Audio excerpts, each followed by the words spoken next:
the obvious thing is Dell had a business model that led to a structural cost advantage Yep.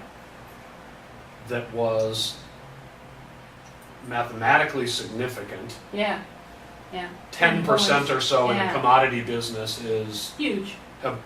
and you had customers purchasing enough of the product that a 10% difference was material to them.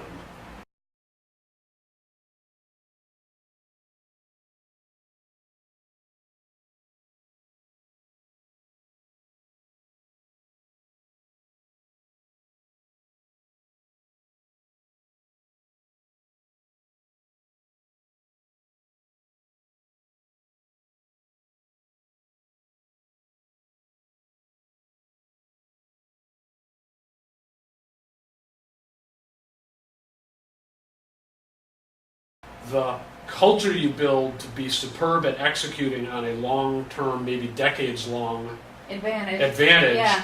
is a culture that might be, and I think probably turned out to be, inimical to innovation. So you have an asset. Yeah. You work to create Mhm.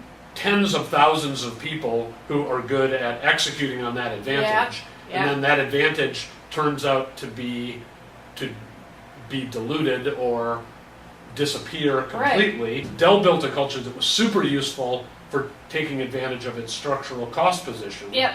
and then ends up with a culture that's not very good at changing games. And I would say we had an anti-innovation culture. Yeah.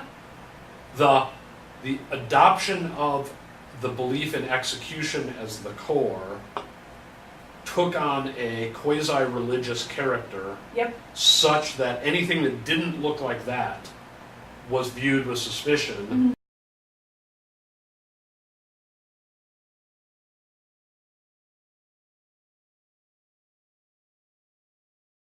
That penchant for action is one of the things that gradually slowed down within the company. Like the risk taking, the tolerance for risk taking eventually was almost completely and totally gone, done.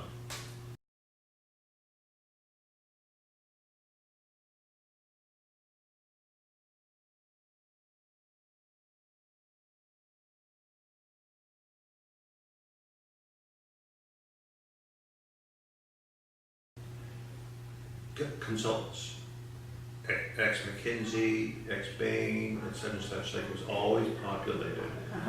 So it had a bit of a schizophrenic aspect to it, right? Which is you had the hyper salespeople, and then you had the consultants who, in many instances, in my opinion, were used to thinking a lot but not doing much.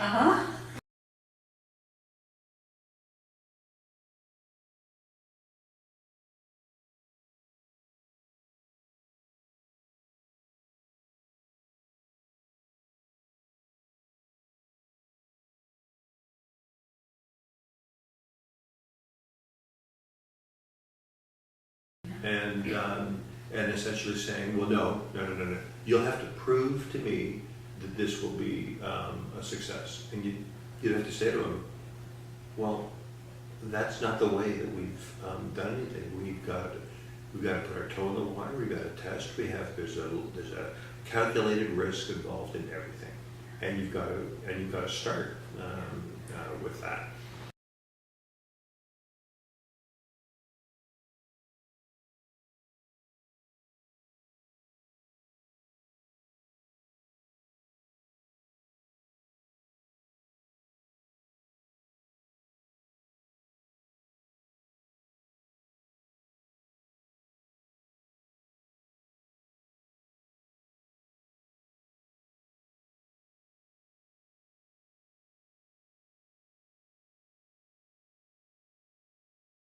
But it wasn't dismissed because it was too early. It was dismissed